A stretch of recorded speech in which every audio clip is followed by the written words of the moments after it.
The morning sun touched the edge of the forest, spreading gold across the leaves. The earth was alive, tiny movements, soft rustles, the whisper of purpose everywhere.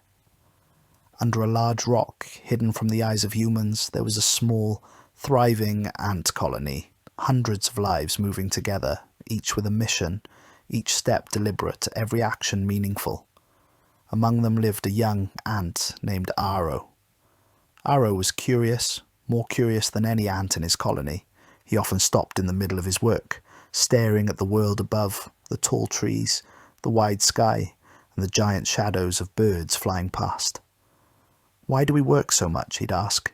"Day after day, we carry crumbs, build tunnels, move sand. We never rest, never play. What's the point if we're just small and invisible?" The elder ants didn't answer. They simply smiled and kept working. Aro didn't understand. Every day the ants carried food, twice their size, working from sunrise to sunset, building deeper chambers and storing grains. Even when the sun burned or the rain poured, they never stopped. One afternoon, Aro climbed to the top of a blade of grass to look around. From up there, the world looked enormous, a playground full of adventure. He spotted a fallen piece of fruit far away, shiny and sweet. "Why bring it to the colony?" he thought. "I can eat this all by myself." He rushed toward it, ignoring the path of the workers. He pushed, bit, and pulled at the fruit all day until the sun went down, but no matter how hard he tried, he couldn't move it alone. Tired, hungry, and embarrassed, he returned to the colony late that night. The others had already stored plenty of food. Some rested, some guarded, others repaired walls. Aro sat alone near the entrance, feeling small, smaller than ever. An older ant named Ina, who had seen many seasons, came and sat beside him. "You look lost, young one," she said kindly. "I just don't understand," Aro sighed. "Why do we always work so hard? The world is so big, and we're so tiny. What difference can we make?" Ina smiled. "Come with me," she said. She led Aro deep into the tunnels, past chambers filled with seeds, leaves, and water droplets carefully stored. They reached the deepest part of the colony, where eggs rested safely. "This," Ina said softly, "is why we work." Aro looked around.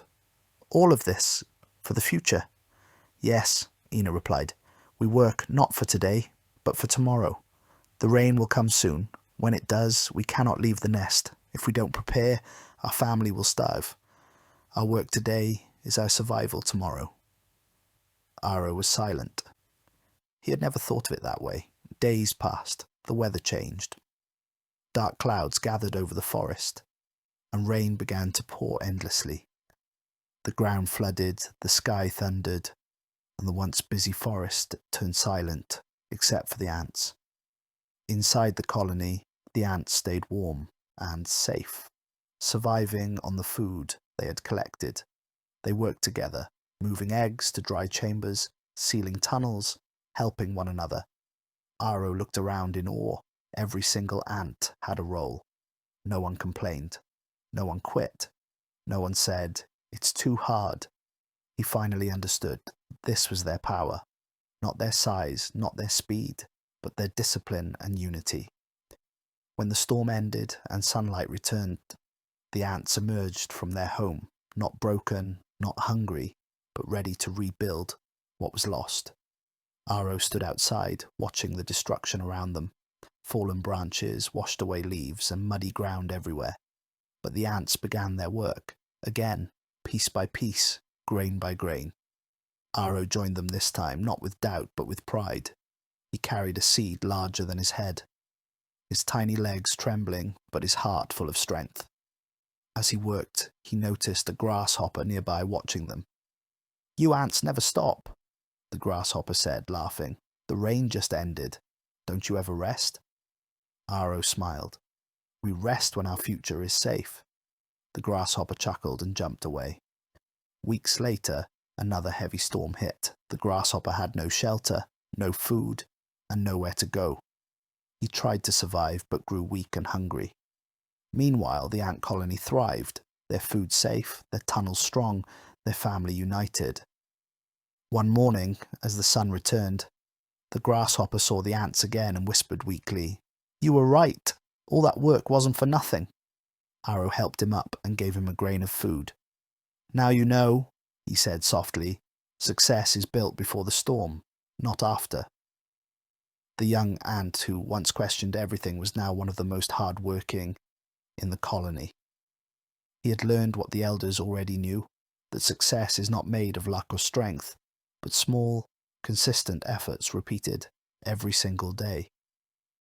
One afternoon, Arrow climbed that same blade of grass he once stood on months ago. The sky looked just as wide, just as endless, but this time he didn't feel small. He looked down at his colony, countless ants moving in harmony, and whispered to himself, "We are small, but we do great things because we never stop." The wind blew gently, carrying his words across the field. The same way, in the world of humans, our struggles often look too big, our dreams too far, and our steps too small. But like the ant, success doesn't come from one big move. It comes from thousands of tiny ones. In a world full of noise, be like the ant, silent, steady, and unstoppable. Keep moving, keep building. Success belongs to those who never stop working for it.